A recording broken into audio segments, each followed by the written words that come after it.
icyumweru kirekire cyane ku ikipe ya Arsenal kuko igize journée eshatu zari zigoye. Yakinnye na Tottenham, abantu bayitega iminsi. Ikina na Bayern Munich, abantu bayitega iminsi, irayitsinda. Ikina na Chelsea, banganya igitego kimwe ku kindi. Ni umukino wakinwaga ku munsi w'ejo, byatangiye ku munota wa 38 Caicedo abona ikarita y'umutuku. Abafana ba Arsenal batangaha ikipe noneho tugiye kwifatirana, ariko ku munota 48 bavuye kuruhuka rwose Chalobah itatsinda igitego binjira neza mu kino ikipe ya Chelsea. Gusa ku munota 59 Merino ahita atsinda igitego cyo kunganya. Nuko umukino urangira igitego ari kimwe ku kindi.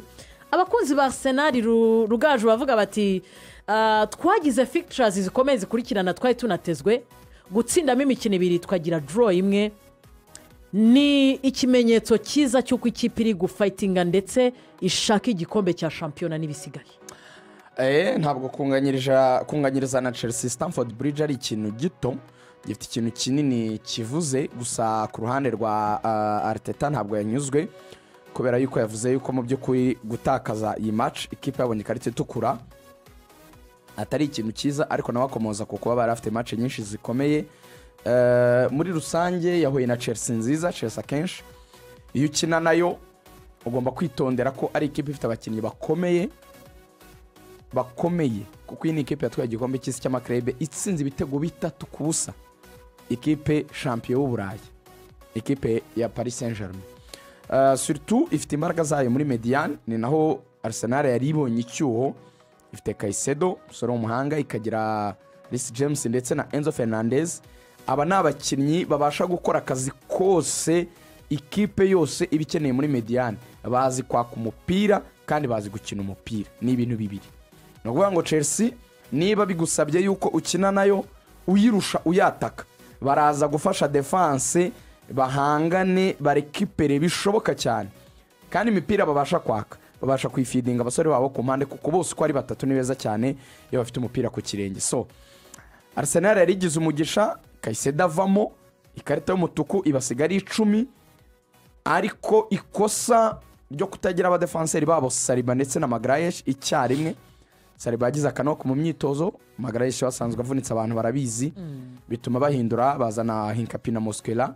nabo batakinnye nabi cyane, ariko batsindwa igitego kuri corner bita bituma mu by'ukuri ikipe ya Arsenal itangira igice cya kabiri iri inyuma. Ngo yahigaga yahindutse umuhigo,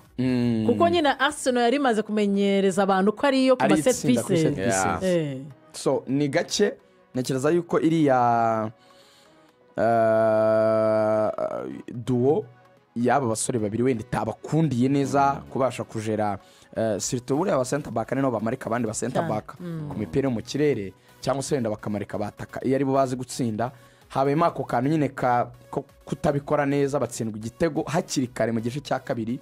Abantu bagatekereza yuko kugombora byashoboka, byanashobotse baragombora, ariko kubona igitego cya kabiri Chelsea yahise ifata umwanzuro isubira inyuma itangira gucungera ku ma counter attack. Umutoza wa Chelsea yabaye umunyabwenge, kuko remplacement yakoze zamukize muri position yo kuba byibura ya fightinga kugira ngo iryo nota byibura ribashe kuboneka, kandi byanagizweho, kuko akimara kubona yuko abonye umutuku Estevao udafite imbaraga yamukoyemo, azanamo Garnacho ufite imbaraga ushobora kumuha igisubizo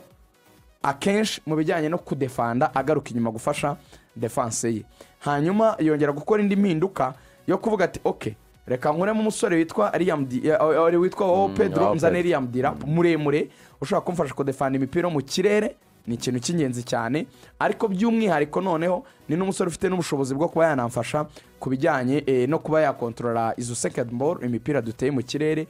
turi kwataka natwe, akaba yakontrola akawushyira ku gituza, akaba yabasha kuba yawutsinda, cyangwa se akaba yanohereza abagenzi bo mu mpande bakaba bateza danger kuri Arsenal no kureba icyo bakoresha umupira mu gihe nabo bawubonye. Ntacyo rero umutoza Arteta atakoze muri effective nini twagarutse hafite, yakoze impinduka nyinshi. Lewis Kelly yinjiye mu kibuga, Madueke, Odegaard yinjiye, Victor Rutahizamu yinjiye, bagerageje uburyo bwose, yashatse ibisubizo mu buryo bwose, kugera naho yakinnye afite ba double playmaker, aho yaje kugira akuramo Eze yarazanye ahubwo yazanye Odegaard asangamo Eze mbere yuko azanamo Victor ku minota 57 yabigerageje biranga yongera no kuvuga tereka natakisha abataka babiri azana Victor yakoresha mushaka kuri point asangamo Merino donc yigeze gusacrifier nimero 6 Ezubimendi kwera karita y'umuhondo amukuramo Declan asubira kuri 6 ko Chelsea bari bake akora babiri bakina 10 Eze na Odegaard bararwana biranga aravuga ati none reka nshyire babiri imbere kuri point Merino na Victor biranga donc Chelsea nyine iba nziza cyane defensively biranga nyine match iranga nta biteka ryose watsinda match byari bifite igisobanuro equipe ya Arsenal nkuko babisobanuye aba axial bayo bakomeye beza William Saliba ndetse na Magalhaes ntabahari ngewe bare abajene babiri Incampie ndetse na Muskela nubwo bwose batsinzwe igitego na Chelsea ariko n'abakinnyi bagaragaje ko bari kuri level nziza ahubwo byatumye Arsenal abantu babone ko muri effective yayo n'ubundi hakirimo ibisubizo mu by'ukuri ngewe kuri caliber ya match ya Chelsea mu by'ukuri nashimye none ugakuramo abakibombi bakaba badahari bagakinana ahubwo riga ni ikintu kiri positive ku bakunzi ba Arsenal bari abajene babiri nubwo bataragira nyine experience nubwo bwumvane bwo gukinana ariko n'abakinnyi beza mu by'ukuri ahandi bitwaye neza bagomba kwishimirwa nubwo hari aho nabonye Maresca avuga ko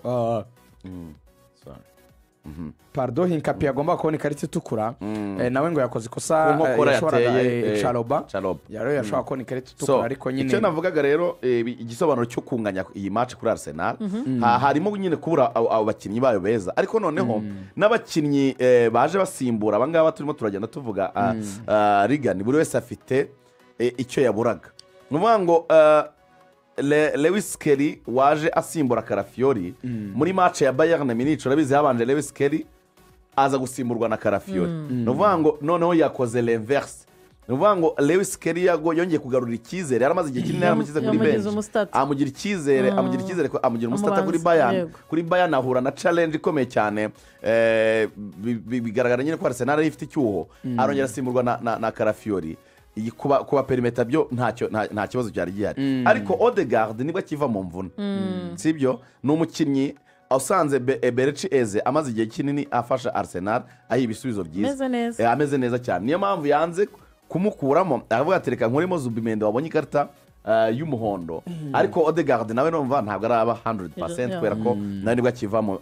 akiva mu mvune hanyuma Victor Gyökeres nawe yaramaze igihe kinini yaravunitse nuko nguko nawe yaramaze igihe kinini yaravunitse nukongera kumwintroduce none Madueke nubwo yaje kuri match ya Bayern agatsinda ariko nawe yaramaze igihe kinini ari sideline ari hanze uvuga ngo ni adaptation muri squad ya Arsenal irimo abakinnyi bataragera kuri 100% yabo bazaga ariko nanone bikaza binakurikira match ikomeye cyane bakinnye kubera ko Chelsea yakinnye na Barcelona nibyo nayo ni ikipe ikomeye ariko Bayern ikipe ku mugabane w'Uburayi nyine kuri ya kariba yo gutsinda imikino 18 itaratsindwa yari hejuru cyane ngo rero match yo kuba baratsinze Bayern ejo bundi kuri prestation ingana kuriya kuba banganya na Chelsea je nabibonamo igisobanuro cy'uko ahubwo Arsenal yagereze tanziza aho ndahita mpakubaza kuko hari umukunzi wa Chelsea ushobora guhita avuga ati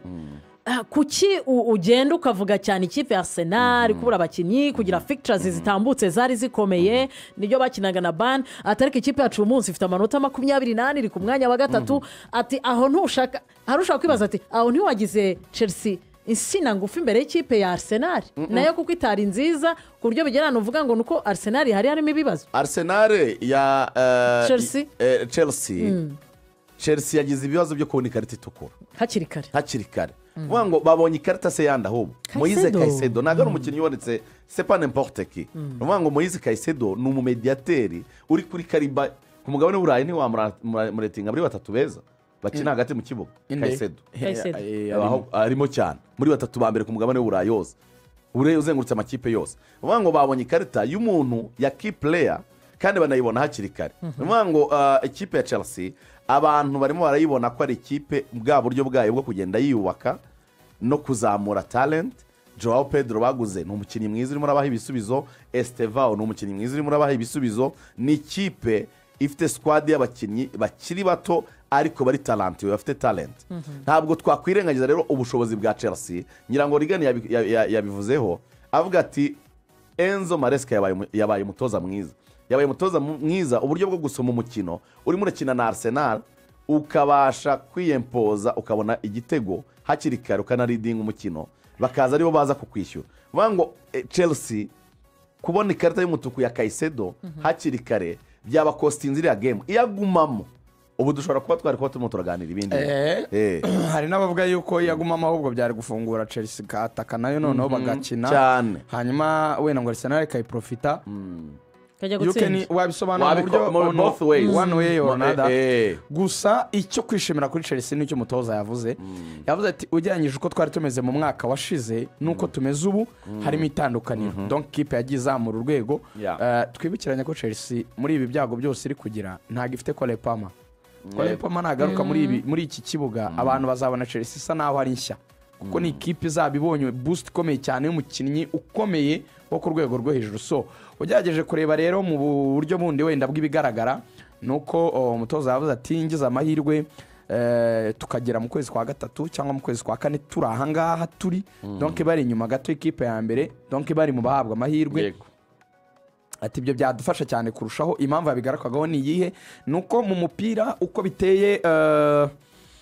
ubu haracyari kare gusa icyo bakoze cyiza buriya Chelsea yafashije na Premier League muri rusange ubu ntabwo Arsenal iri bugene nk'ifarashi yonyine nicyo kintu Arsenal ubundi yasaga naho ifite abantu bose bavuga bati Arsenal nta muntu wayikurikira nta muntu wayikoraho ubu ngubu byibura yashyizwe mu mwanya wo gutuza irabwirwa iti no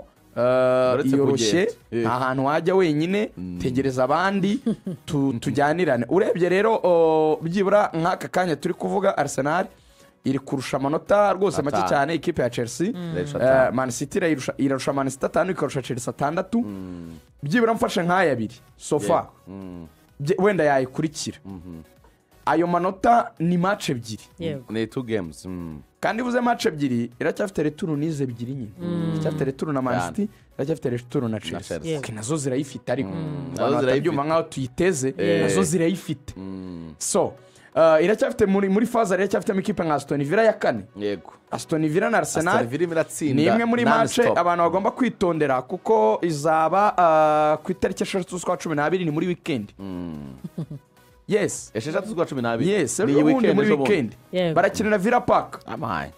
yes bivuga ngo Arsenal igiye kubanza gukina akamace kamwe ka shampiyona hanyuma ihitirwa kuri uno musumari witwa Aston Villa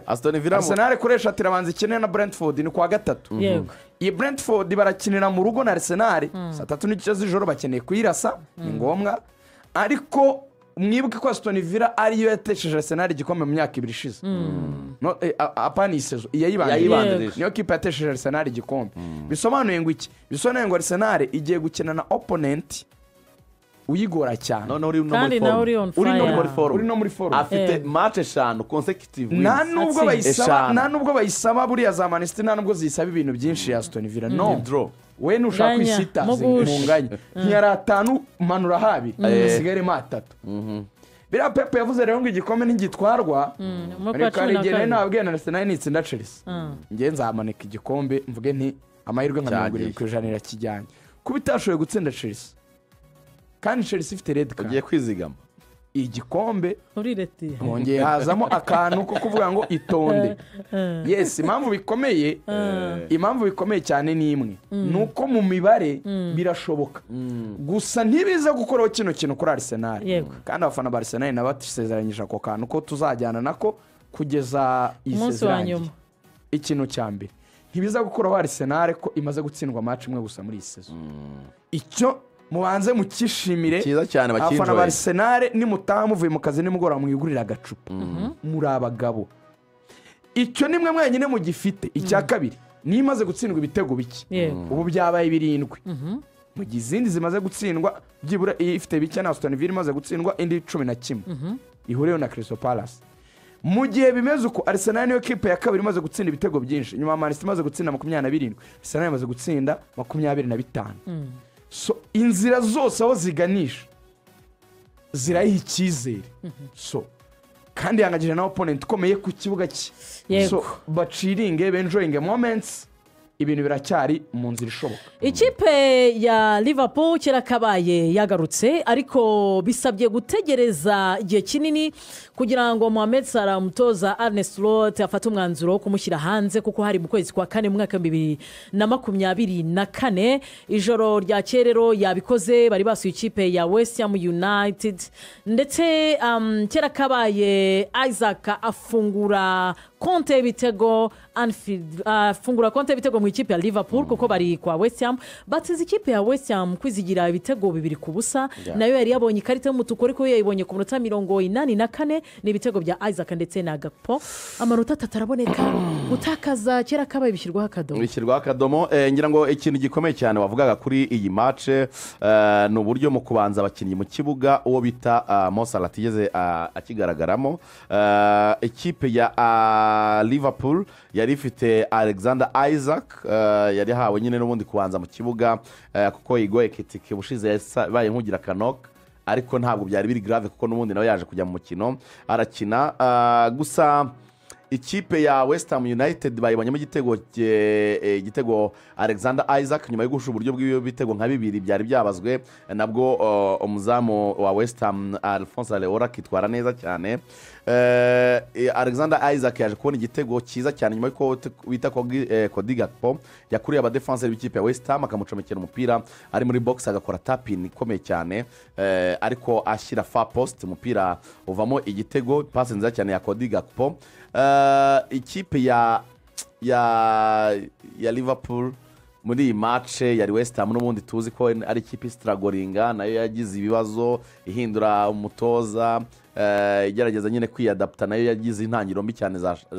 za shampiyona ariko gutsindwa ni bibi cyane Liverpool iri demoralize de façon que banatsinda igitego nyine no kukishimira bikabagora hanyuma ikindi Lucas Paqueta yabonye ikarita y'umutuku iturutse ku makarita abiri y'umuhondo yo kwiramanta no guteza imvururu ku musifuzi nabyo byakostinze ikipe kubera ko akimara kuvamo nibyo byatumye uwo bita Gakpo abona igitego cya kabiri nacyo cyiza cyane Cody Gakpo yagize umukino mwiza urumva yatanze assist atsinda n'igitego icyo nabonye mu mukino ku munsi w'ejo nuko banavuze ibintu bibabaje yavuze ati abantu barimo baranenga ngo ndi kugaragaza imyitwarire mibi idasanzwe atari ko umuntu kugira ibibazo nk'ibyo nagize nkamara hafi umwaka wose ndakina simone n'umuntu umwe muri federasiyo y'iwacu ushaka kumvugisha ati abantu bose bakantererana byarampungabanyije cyane ujye mwereka abantu urukundo bari mu bibazo Brazil ntibigeze bamuhamagara kandi ibyo bintu abantu barabigira waba wishimye turagukunda bakakwiruka inyuma waba ubabaye bose ukagira ngo warabahemukiye barangiza baka-expectinga yuko babera umuntu mwiza yavuze ati ariko njye mwagiye mwumva ko nanjye ndi umuntu narakomeretse marangamutima ikipe yavuze ati uyu muntu akeneye umu psychologist mushakira umuganga rwose w'umupsikologa muganirize kuko nka Paqueta wa muganga ikarita yabonye kuko urebye riga n'ibintu bya frustration ikosa siwe bari kure oya biriya bikomere byo mu marangamutima sinajyaga mbyemera ariko bibaho ajya kuburanira mugenzi we umusifuzi akamubwira ati ariko wowe uri mubi kutari kapiteni agakomeza bamuhaye ikarita y'umutuku aravuga ati urakoze cyane akoma amashyi amuha ati uri umutara so anyway ngira ngo Liverpool ikintu nabonye nyine nuko abakinnyi nka ba Florian Wirtz urabona nyine ko nawe agisunika kugira ngo yiyadapte icyo bamuguriye muri Liverpool agiprovinge yagerageza gutanga amapase meza kwanlockinga nyine mediane ya West Ham United mu by'ukuri wabonaga ari umukinnyi urimo yitwara neza Szoboszlai yari yasubiye mu bihe bye byiza cyane Cody Gakpo wabonaga ari byiza Alexander Isaac presence n'ubundi yahariya muri kare rwose abahari Alexander Isaac abahari ekipe batsinze n'ubundi yifitiye ibibazo ariko burya intsinzi irakonta bari bagize n'umugisha wundi ukomeye wo kuba wenda mu kuba banakinaga nayo nubwo isanzwe iri ahantu habi kuko ni ya 17 banavugaga bati oke turi gukina nayo yanabonye niyo karita y'umutuku ya Paqueta barongera bakavuga bati dufite n'umugisha wo kuba Liverpool turi mu rugo harimo utuntu turi no bari bideparashije bari deparashije harimo utuntu twabafashaga oponenti utari mwiza n'ikarita itukura ariko hari utuntu two kwitondera ntabwo match imwe wayiheraho uvuga ko bagarutse reka tubanza tuyihe ariko burya intsinzi nibura niyo yakubakirwa tubanze tubahe encouragement nk'iyo wahaga abafana ba Arsenal reka bo tubarebe ko Liverpool nk'ubu ngubu muri ni aba 8 kandi urumva bagiye habi cyane wibuke yuko Liverpool ubundi ni ikipe twatwara igikombe nako mugiye mugacaho umurongo bari mu bigongo bya mani bari mu bigongo bya mani yakoze ibyayo nta bibazo yifitiye urumva Liverpool fixtures zayo irakurikira yakira Sunderland kwa gatatu Sunderland nyuma ijye kwa Leeds nizima umutoza yari yahawe match 3 Leeds yatsinzwe na Man City bigoranye n'izi kipe ebyiri ariko n'izi kipe ebyiri nizo gutsinda cyane Sunderland na Leeds izitsinze nk'izi yazongera kumanuka muri Champions League naho bitameze neza nyuma kuraswa na PSV ijya kwa Inter Domira Interi iki gihe umutoza wa Liverpool atarebye neza ashobora kugenda